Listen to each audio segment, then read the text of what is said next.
everybody. It's Allie, and welcome to our Y&R Chat for Sunday, February 5th, 2023. Y&R is really revving up the romance for February. I'm really excited. I hope this whole month is a month of romance. On Friday, we had Jack and Diane, Billy and Chelsea, Nick, Sally, and Adam. And what took Victoria so long to put the moves on Nate? I've been waiting for that one for a while now. She has long brown hair. I have long brown hair. It's going to be so easy for me to just imagine myself right in her place. Just pop her head right off, put my head right on her body, and me and Nate are making out. It's going to be a great month. Oh, that was fun. She came over to his office with a bottle of 25-year-old expensive liquor, claiming that she wanted to get a little unorthodox. Oh, I'd say they got a little unorthodox. And don't pretend that you didn't know exactly what you were doing, Ms. Newman. You didn't come over there with the liquor for nothing. You knew, even if it was in the very, very back of your mind, you knew what you wanted. It cannot have come as all that much of a shock. She totally pumped him up on power and potions, and they just crashed together like a dream come true. Like my dream come true. Woo! But then they pulled away really quickly and immediately acted like nothing had happened. They were both like, oh yes, well, this is a good business meeting we've had here. Let's circle back on that and file that report in the morning. Come on. Cover it, cover it. That was so fantastically awkward. They were both like in it, and there was like a and then they pulled apart, and she stiffened up like a board, but he looked like he was kind of ready to keep going. I got the sense that like he would have kept on going. He wasn't ready to stop.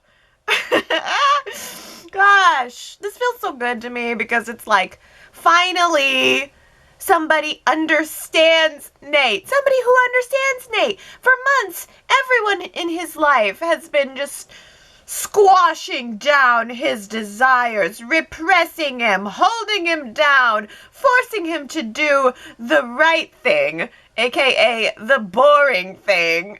They've been denying his power and denying his hunger. Well, I say, baby, feed that hunger. I want to see it. And it's like the perfect pairing too, because Victoria is arguably the most powerful woman in Genoa City. So I'm loving seeing her encouraging this more ambitious side of Nate. Oh.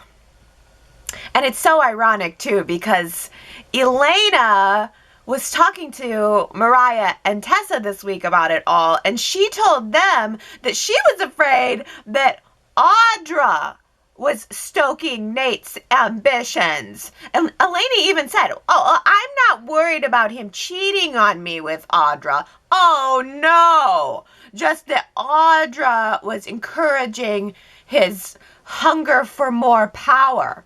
So this was a really great bait and switch, because while all eyes were on Audra, Victoria swooped in for the win.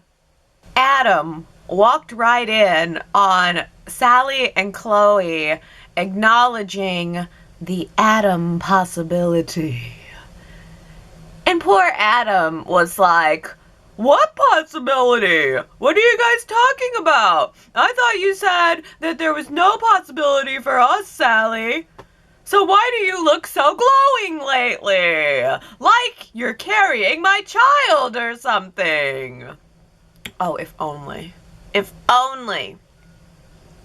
I'm actually really starting to like the idea of Sally keeping this pregnancy from him, just purely because I think there's going to be a massive explosion when Adam figures it out on his own. I cannot believe, though, that Nick is just now realizing the Adam possibility. Was Nick really not able to figure it out before now? He knows they slept together. He saw their sex bed. He knew that they slept together at around the same time. I mean, I joke a lot that Nick is dumb, but even I didn't think he was that dumb. In the previews for next week, though, it looks like Sally is going to go get a paternity test and maybe put us out of our misery, or who knows, maybe start a whole new round of misery, because paternity tests are a lot like cell phone coverage. Unreliable at best. And we have Chloe working around here in the shadows, really not wanting Adam to be the father. So who knows, maybe Sally will go get a paternity test. It'll tell her that Nick's the father. She'll never feel the need to tell Adam, and she'll just continue on with her romance with Nick, which, by the way, was very soft and sensual, and Nick is very adorable, thinking he's going to be a dad again. So I was liking Sally and Nick this week, but the Adam possibility is just lingering there. But I kind of do wonder if Chloe's going to switch those paternity test results, which will absolve Sally of anything. Oh, she got the paternity test result. It said Nick, so Sally's not doing anything wrong. And then later to be revealed that Chloe was the one who switched them. I don't know. I'm also starting to wonder if the baby may never actually materialize, because Sally's doctor called her this week to tell her that she had high blood pressure, which makes me think that maybe all of the paternity drama and all of her anxieties could lead to a soap opera miscarriage, or possibly just even a high risk pregnancy. But I can almost see there being a miscarriage or something, and that causing Nick and Adam to have something all new to fight over. I don't know. What do you think? Do you think that Sally is going to end up having this baby? Do you want Sally to end up having this baby, or are you secretly hoping for a miscarriage? I feel bad. I think I'm secretly hoping for a miscarriage, but mostly because I am scared to know what this is going to do to Sally's wardrobe. I mean, Chloe told her this week, like, you cannot be wearing tight leather pants anymore. You best be working on something more baggy. And Sally said, I don't do baggy. Can it be flowing? I was laughing at that. So I thought, oh, maybe Sally needs to drop this whole interior design business idea and just design a whole new line of baggy, not baggy maternity clothes. Nick confronted Victor this week about Sally's canceled nail appointment. Oh, she flew all the way to Los Angeles to get her nails done, and Jill canceled on her. How rude.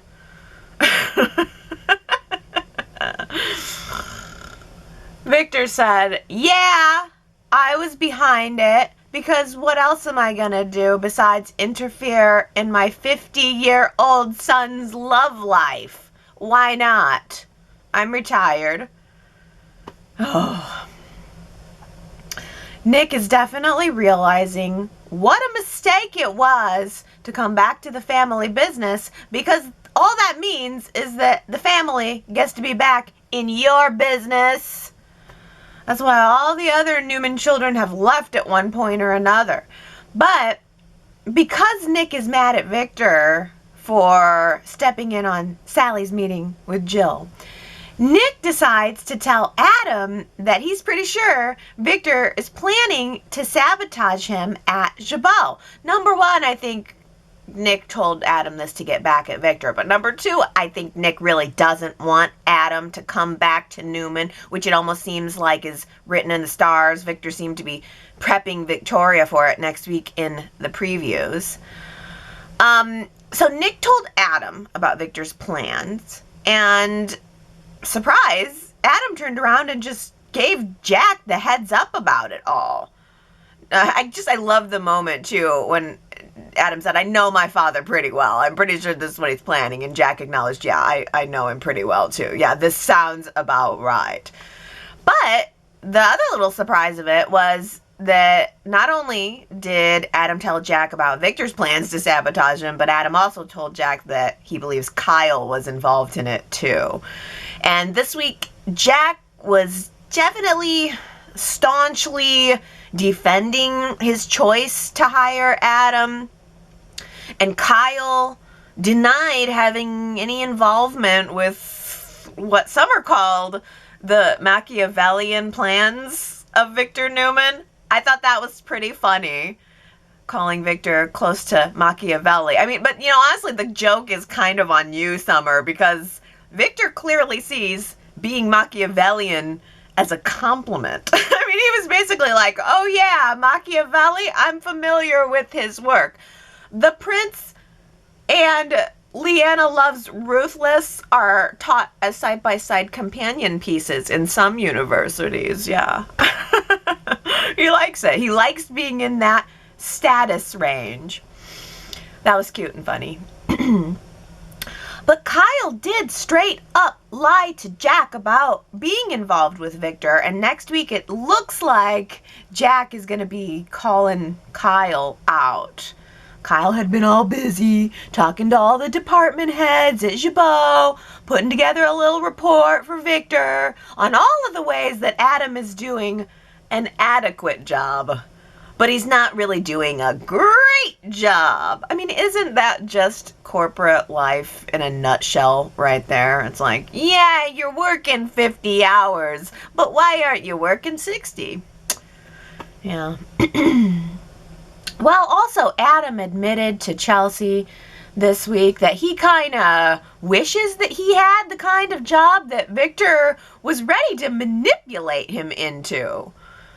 I guess Adam is just not feeling all that passionate about his work at Jabot. He's just not that into perfume, apparently. So he's just phoning it in most of the time, like making business calls from the bar at Society. Aw, I think that's too bad because Adam working at Jabot and rivaling with Kyle, maybe sort of having Jack in there trying to play a fatherly role to both of them and trying to mediate between them while Victor was stewing on the sidelines. Like, all of that could have been the basis of a really great storyline. But Y&R decided to pursue the Adam, Nick, Sally pregnancy storyline instead, I think.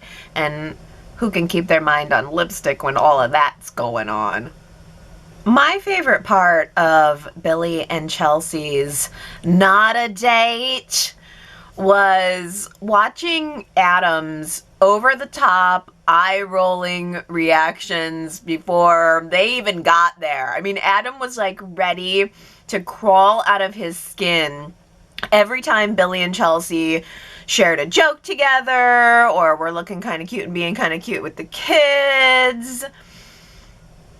Adam seems to now feel about Billy the way that Billy has felt about Adam for years. I think that's at least kind of a nice change of pace on the Billy-Adam rivalry. Like, maybe Adam can harass Billy for a while. Why not? Although, I don't know. Adam's also seeming so grumpy lately. Maybe he's jealous. Do you think he's jealous? Does he want to get back together with Chelsea, or is he just concerned about her as the mother of his child? What's going on there? Well, Billy and Chelsea at the most romantic table at society. The most romantic table. Society. We have 2 tables, one for business and one for romance, and we have a couch that's for drinking wine and watching the other 2 tables having romance and business. Those are your options. Couch, business table, romance table. They could put that in the advertisement. Oh. But seriously, how many times did Billy and Chelsea have to talk about it not being a date? Once or twice would have been cute, but saying it 3 or 4 or 5 times was overkill. I don't know. What do you guys think of the chemistry between Billy and Chelsea? Do they make a good match? I think they do. It's just, gosh, I don't know. I feel ready to especially see Chelsea kind of break out of the same 4 walls and get her life back in a way that doesn't have to involve Billy. I want to see Chelsea overcome without clinging to Billy or without having that association with Billy, even though, I mean, I enjoy their friendship too. These are some good scenes. They do have some good chemistry together. But I also feel a need for Billy to figure out a new path for himself. I mean, it's like both Billy and Chelsea are still just waiting around in the rubble of the aftermath of what happened to them, and they're both just, I guess, trying to figure out a way out of it together. And I like it. I like seeing them bonding. I like seeing them dating. I like that they are seeing each other for who they are today, not for who they were in the past, not for who maybe they'll be in the future. They seem to be really embracing who each other is today, and they seem to be falling in love. But I do need for at least one of them to get a job. I feel like it's okay for Chelsea to take a little more time. I think I need Billy to get a job. Mostly because he just, quit Chancellor Winters to go find a new soul project, and then he ended up doing nothing. So I thought maybe a fun poll question for us for this week would be to ask you guys what you think would be the best new career move for Billy.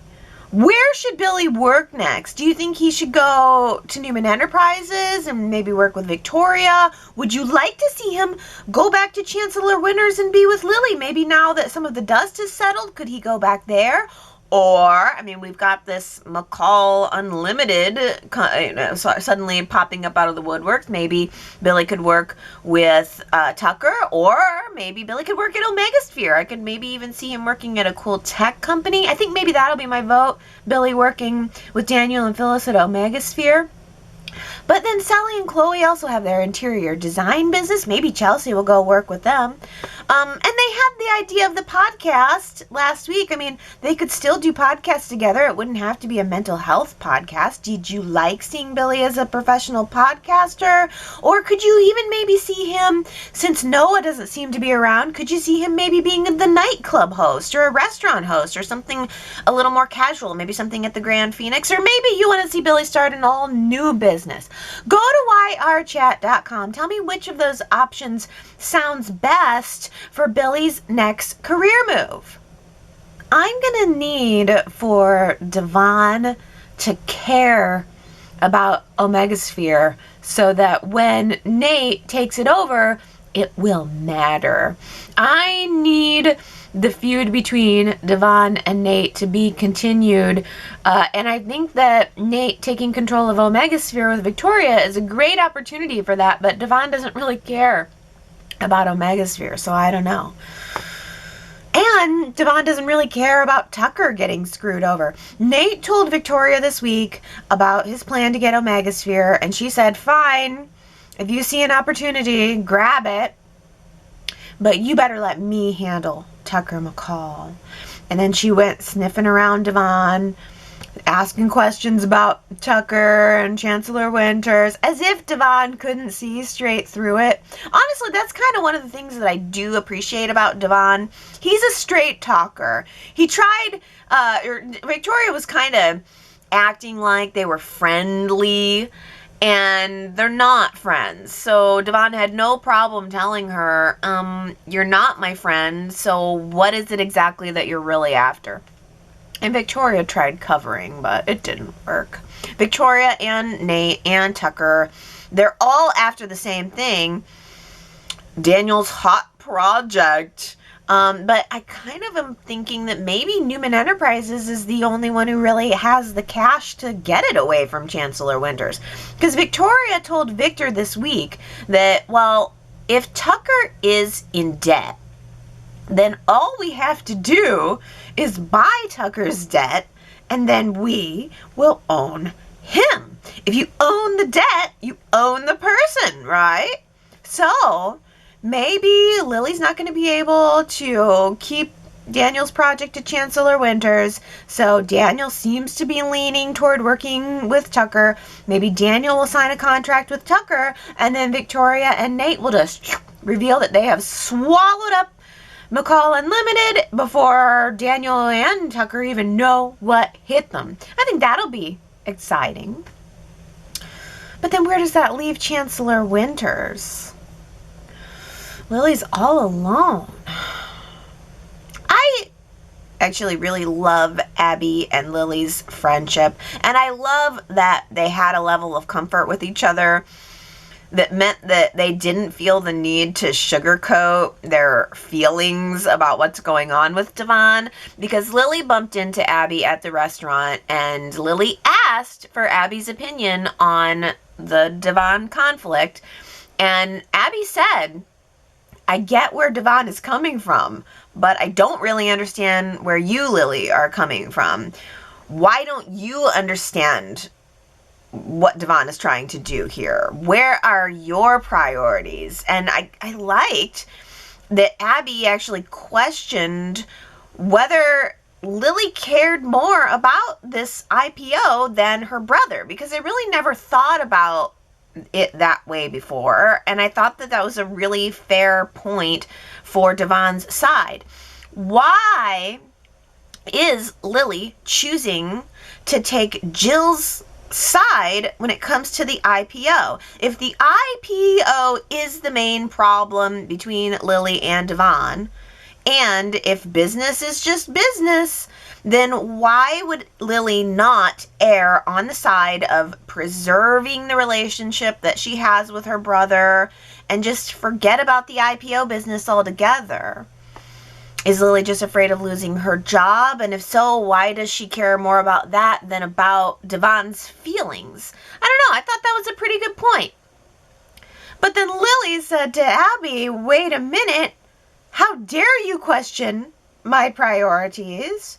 Neil was my father too, and I'm also doing what I think is right for my family business, which is, I guess, taking it to the next level. So yeah, ultimately, that conversation made no progress in either direction. Abby went back and told Devon everything. Devon came to the office, and it almost looked like maybe he was going to have a different perspective, or she was going to have a different perspective, because Lily was painting this picture that I'm not fighting to keep Hamilton Winters. I'm fighting to keep Devon at the family company, at Chancellor Winters. And it almost looked like for a minute maybe that spoke to Devon in a way when he showed up at the office and Esther was there and she was telling him how much she loves him and how good it is seeing him there. But ultimately none of this made any difference at all, and all it did was leave poor Esther in shambles, probably wondering if she needed to turn Lily's cup of hot tea into a Long Island iced tea. Tucker seemed really pleased with himself for accidentally outing Phyllis and her Portugal trip to Daniel. I could almost see Tucker realizing that Phyllis was going to be mega mad at him as soon as she got back, and maybe Tucker was in his mind putting together a few sexy, quippy responses in advance. Yeah.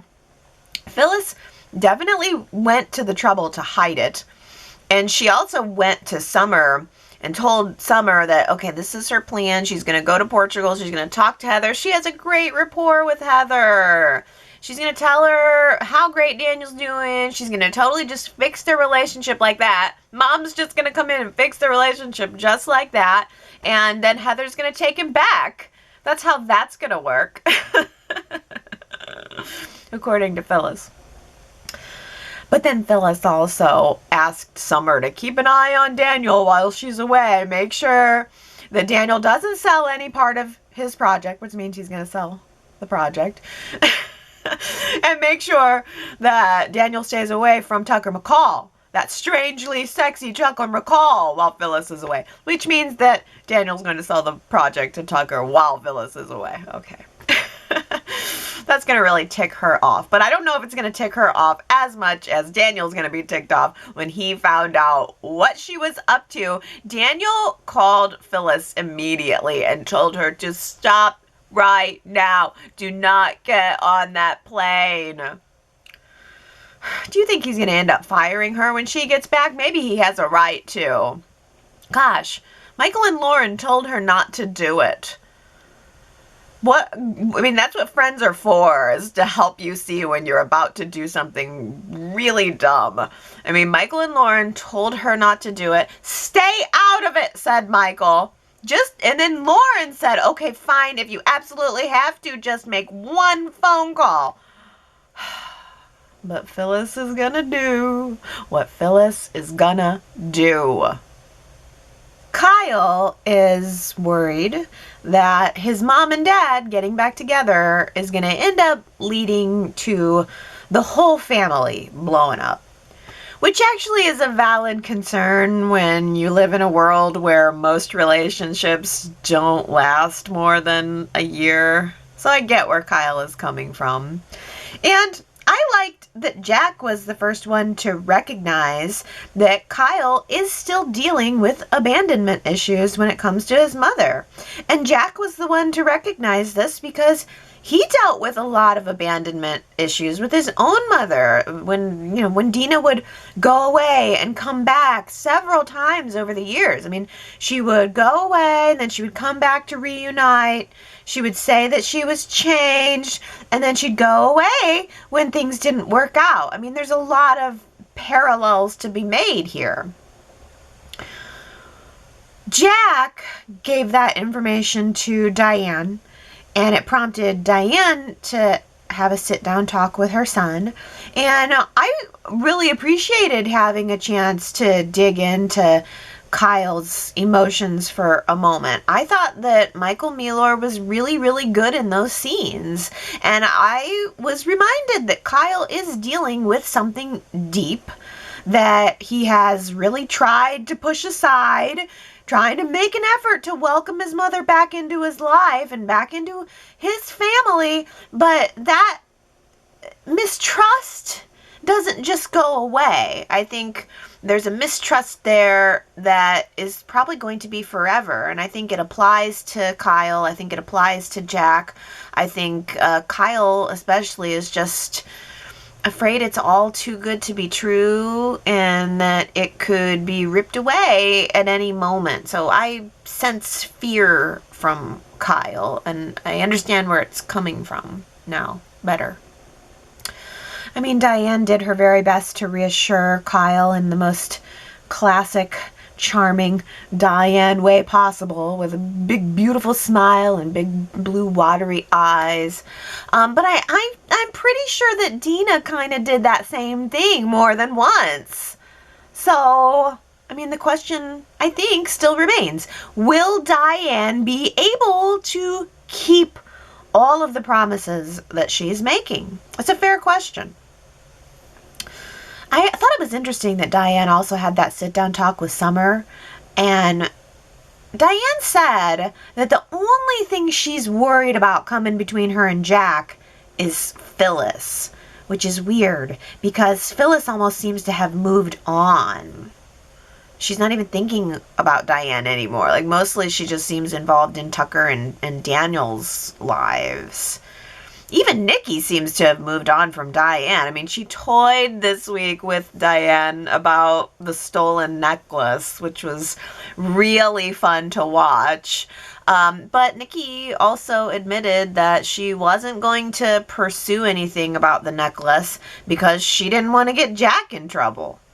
But then Detective Chance Chancellor showed up at the mansion to return Jack's $500,000 from Jeremy Stark's hotel room. Can you imagine that? Like, Chance just showing up to give Jack a $500,000 refund. Thanks. Wow. That completely worked out for both Jack and Diane. That was a good scene. It was very ominous. I mean, Chance came to the door looking very serious and very dark, letting Jack know that he found his story to be very suspicious.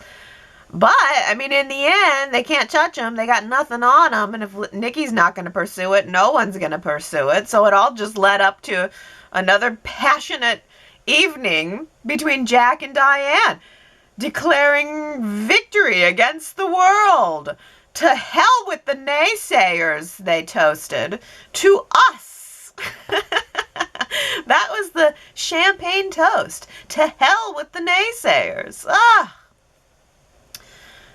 Champagne, flowers, a tuxedo.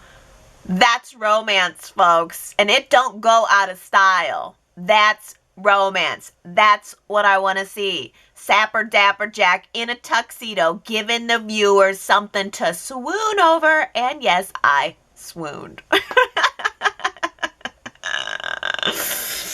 This is the fulfillment of Dina's prophecy.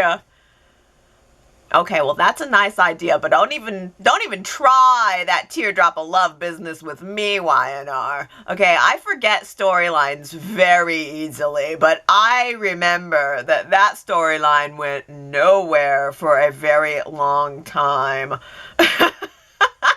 For the sake of playing around, I'll play around with the sentiment, okay? That's it. This is it. It's the fulfillment of the prophecy. It's the real deal, okay? Jack and Diane forever. Jack's ready to lock Diane down forever. I mean, he's thinking about it already. It was like week 1 they kissed, week 2 they had sex, week 3 marriage. Jack is thinking about the future and he wants Diane in it. He wants to spend the rest of his life whisking her around the world, draping her in the finest Marquetti gowns, nothing but glitz and glamour and pizzazz. I love it. I'm in for it. I would love for someone to say that to me. But Diane told Jack, all that sounds so nice, but what I really want is the present.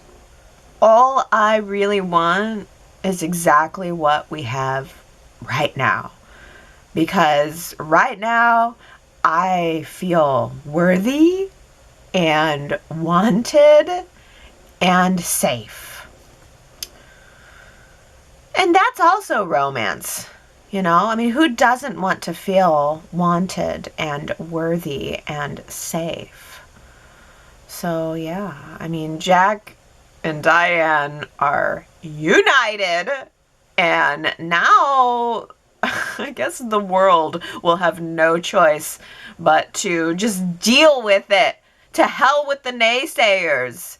The world will just have to deal with them being a couple, daring to be happy with each other all over town, announcing their presence to the world, probably canoodling in public, probably soon to be making out in the corner at the glam club. There's nothing more intoxicating than a little danger. That was last week's quote. And Summer was the one who said it. Summer was commenting to Kyle about Jack and Diane's relationship and the circumstances that brought them together. There's nothing more intoxicating than a little danger. That's what did it. That's what got them together. Nice catch, Daisy, Ron, Robbie, Deedles, Henry, Kamna, and Sharita. You guys got it right. Here's a new quote for the week. Who do you think said this? Men are just very simple creatures. Do you think that's true? And do you know who said it? Men are just very simple creatures. If you think you know, go to yrchat.com to leave your guess. And if you get it right, I will give you your shout out during next week's Y&R Chat. And now on to our best and brightest comments of the week, starting with Victoria, who says, "What a hoot it was to see Nikki and Diane trying to one-up each other. Nikki was telling it straight to Diane, and true to character, Diane was walking all around the fact that she and Jack are back together. She was painting rosy pictures so that Nikki could draw the conclusions. When Diane sensed that Nikki understood, she told her how wonderful she and Jack are and will forever be. What a treat to witness this clever repartee." I'm so glad that you zeroed in on that and loved that, Victoria. That was a great scene. It was well written and well performed. And ooh, didn't Nikki look good? Connie says, "I would love to see the women in Genoa City wearing stylish winter clothing. Mini skirts and bare legs are better suited for warmer weather. Nikki's pantsuit was a great example of a beautiful winter wardrobe choice." Yes. I wonder if, like, do they get hot? Are they hot on set or something that they're like, please don't make us wear winter wear when we're in California and the weather is beautiful. But even the color of it was beautiful. I mean, Nikki just looked beautiful. She has a new, shorter haircut. She looked good. I'm glad you mentioned Nikki this week because I had to get a couple screenshots of that outfit. Yeah. And we do complain every year about, it's like, it's winter, it's freezing, and we're seeing bare legs and mini skirts. Yeah. Well, how about this also from Victoria, who says, "Summer and Victor have such a sweet, loving vibe with each other. Summer was so open in her feelings to Victor. Their interaction was so natural. Victor telling Summer he adored her melted my heart. And then I remembered, Victor will stop at nothing to manipulate for what he wants. Good try, Summer." Yeah, that was also a good scene. I do like them together. We've seen them together quite a bit. There's something about the way she's just like, "Grandpa." She just calls him Grandpa. And he always placates, though, too. It's always he does the same thing with Nikki. It's a loving pat on the head. "Mama, go ahead and do what I'm gonna do." "I love you, and I'm listening to you. I'm going to give you the time, but then I'm going to turn around and do what I'm going to do." Ellen says, "Why do Kyle and Summer think they get a vote on Jack and Diane's personal relationship? The disrespect is staggering. Kyle gets my extra disdain for undermining his father's business and personal decisions simultaneously. Kyle really thinks a lot of himself and has a low opinion of Jack." Ooh, that's a hot take. I like that. Yeah, you're right. I didn't think about it, but Kyle was kind of coming for Jack on two fronts this week when it came to Diane and when it came to his decision about Adam. And Kyle said, "Hey, you bring Adam Newman into the family business, it becomes my business." But it was kind of nice to see Jack defending his choice and saying, I'm Jack Abbott. I can bring who I want into this company. It's my decision. I stand by it. You decided to go to Marchetti. So if there's anything that needs to be dealt with, I'll be the one to deal with it. It is just so weird because, like, a month ago, Jack was sitting down with Adam telling him what a great job he did, and now all of a sudden, suddenly Adam is underperforming. So it was almost, that's why I feel like Y&R didn't quite know what they wanted to do there. It's almost like they started off thinking, okay, we're going to keep Adam at Jabot, we're going to do this whole rivalry with Kyle, but then maybe they decided to pull back on it because the Adam, Sally, Nick pregnancy triangle just became too juicy for them to resist. But on the topic of Kyle, Sherrod says, let's not forget when this version of Kyle came back into town in 2018, he was working with Victor to take over Jabot from Jack. He turned around and became a better person with Lola, but we all know what happened there. As of now, Kyle is on my I don't care for you list. The I don't care for you list. Yeah, I got a couple people on my I don't care for you list too. But I love that you're mentioning Kyle's past there. Yeah, he came back ready to get some kind of revenge on Jack by working with Victor. And now here he is again working with Victor. It could have been really good. That's what I'm saying. It's like if we really would have spent some time having Adam there and having Adam and Kyle butting heads, then all of that would have made much more sense. I honestly think that watching Kyle and Adam rival, watching Jack be in the middle, and then watching Kyle partner with Victor to try to take Adam down, I think that would have been a more compelling story than the pregnancy with Sally. But that's just my opinion. Diana says, I know I'm in the minority with this opinion, but Kyle's one of my favorite characters on the show. At the moment, his character is not all that exciting, but I feel that Kyle's character has a lot of potential. I really like the actor and the character he plays. I have to say I feel disappointed with the scandal to take Adam down at Jabot. I was looking forward to Kyle having more of a storyline and seeing what he was going to do at Jabot to sabotage Adam. Yes, Diana, see, this is it. First of all, just purely superficially, Michael Mealor is hot. I was watching him in the scene with Diane crying, and he's just like extra sexy when he's crying. I don't know what it is. But that man is good looking. He's got a really hot bod. Like, he's really good eye candy. I also think that the character of Kyle has a lot of potential. He's Jack's only son. He's Jack's only remaining that we know about son. His resurrection has not been revealed yet. So for right now, this is the only son of Jack Abbott, and he's so pliable. He's just such a waffler, and he doesn't have a lot of grit to him. Jack's not a real aggressive kind of guy. So I guess I wouldn't expect Kyle to be super aggressive, but I kind of like the idea of seeing a little bit more of a manipulating side to Kyle. I was looking forward to seeing Kyle maybe doing something a little gritty, more than just like pulling together some reports from some department heads. It was definitely a little bit of a letdown. Any dislike about the character of Kyle mostly kind of is just about, well, the writing and the direction, and not really giving him a whole lot to do. Mostly he just kind of follows around Summer, waits for her to pack his lunch and hand it to him to go to Marquette. But there's so much more that could be done with that character, and Y&R just doesn't do it. Naomi says, Kyle looked great today in his three-piece suit. I liked the shirt and tie also. Yes, let's have some Kyle love here, because he does look good. I love a three-piece suit. Sue W. says, agreed. Kyle really is one darn handsome guy, whether suited up or dressed down, which helps gloss over his general wussiness. Besides being easy on the eyes, I think Michael Mealor is doing a fantastic job playing Kyle as a little boy trying to be a man.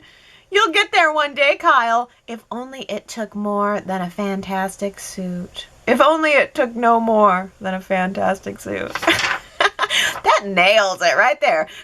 He's a little boy trying to be a man. How old is he? He's got to be close to 40, right? He's in his 30s at least, right? And he still is a little boy trying to be a man. It works for now because Diane needed to be the focus of attention. We went to Dianeville in 2022. So Kyle kind of took on I'm a son sort of role. But it's 2023. Let's see Kyle be a man. Let's see Kyle do something. When Adam leaves Jabot, what exactly is left for Kyle? Anything? He's going to have a big blow up with Jack next week. Maybe he'll decide to quit the company. But, now that the Diane-Phyllis feud has calm down, what is left for both Kyle and Summer? That's the question.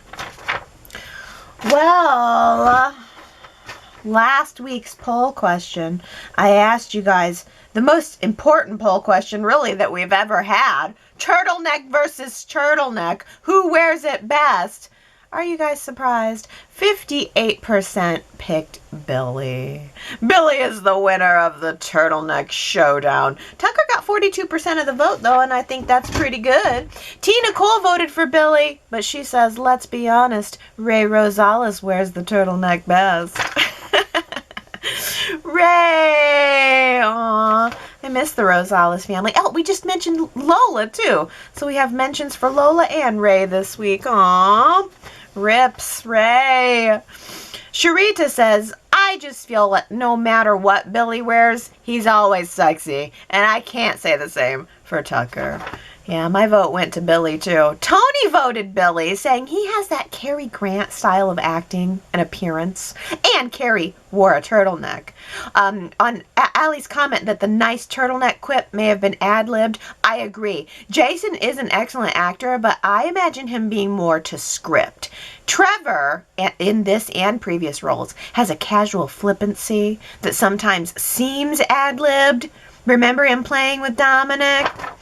Yeah, I think so too. I like the Cary Grant parallel. That's really true. And I do. I think Trevor seems a little more casual on screen. But yeah. TB84 though says, sorry Tucker, nothing against you. You pull the turtleneck off pretty good, but Billy wins. He's been doing it longer than you. And Tucker still looks steamy in it though, but go Bill.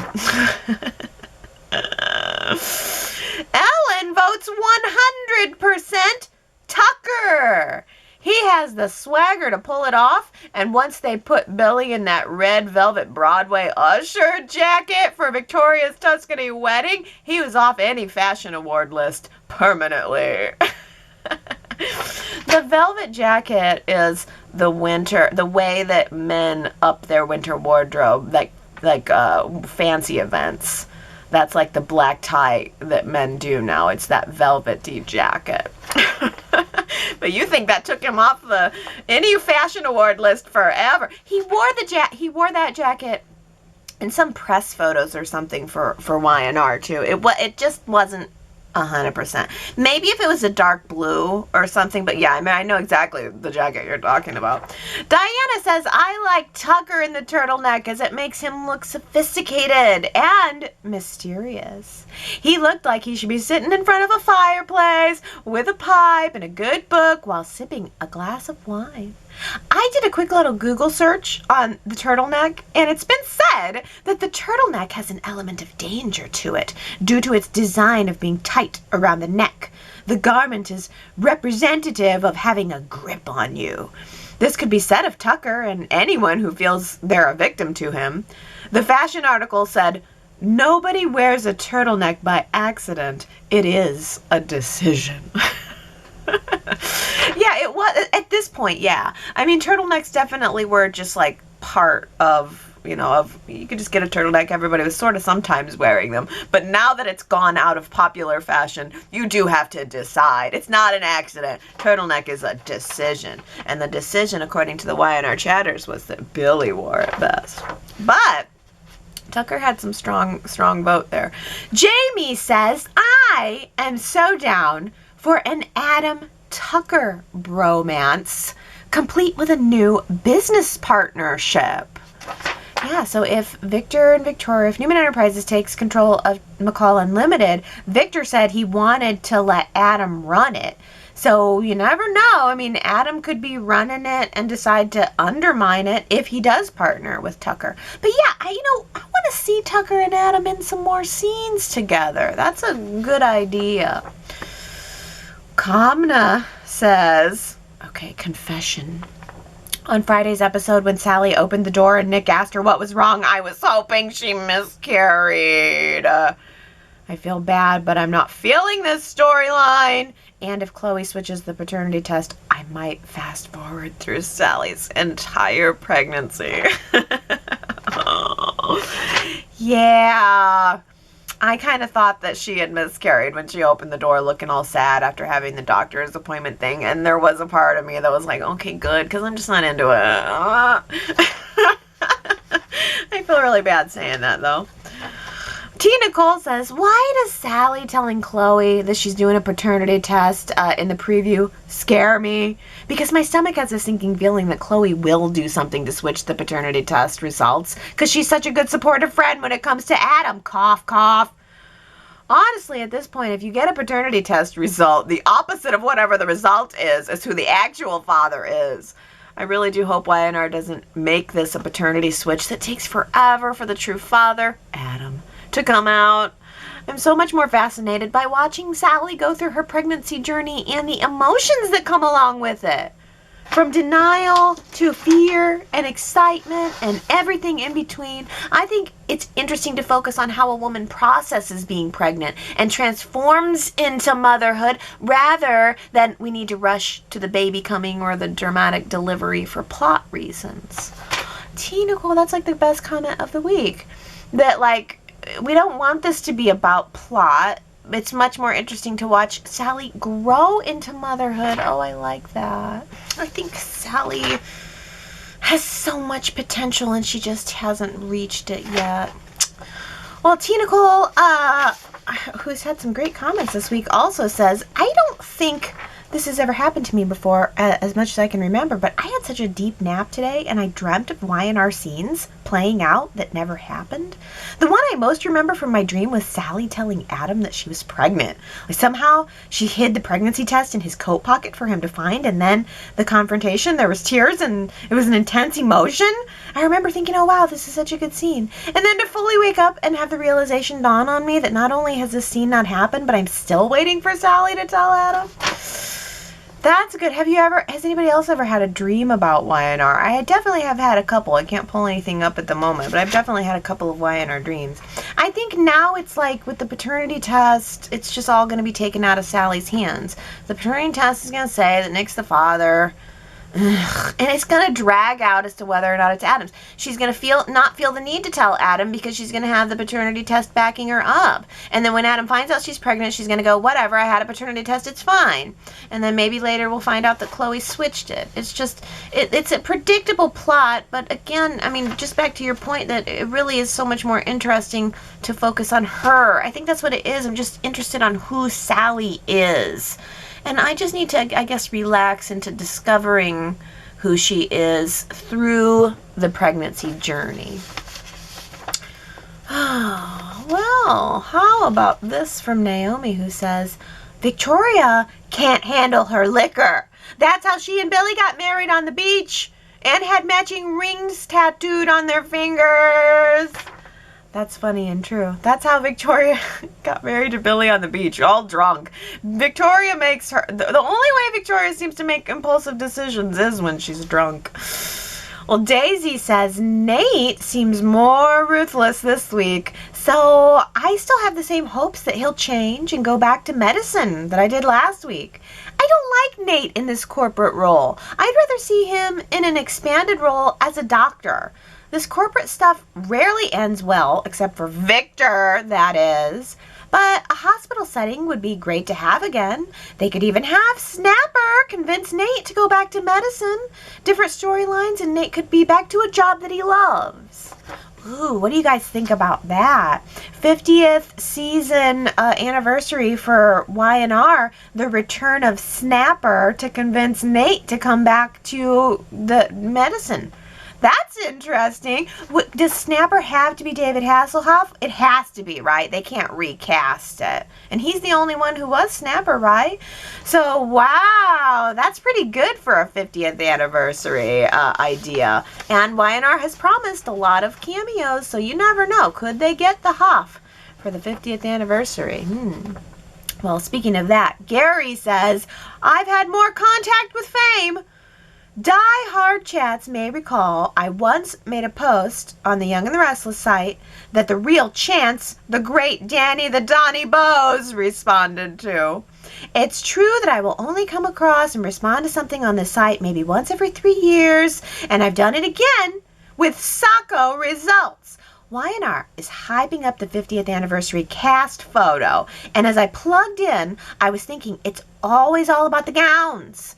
A 50th must be about gold or silver, I get it, but where is the beachwear for something original?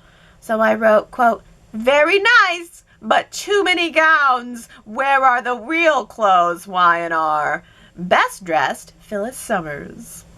The great star Greg Ricart gave me a thumbs up and a heart emoji. How about that, Carrie? It really is a brush with fame.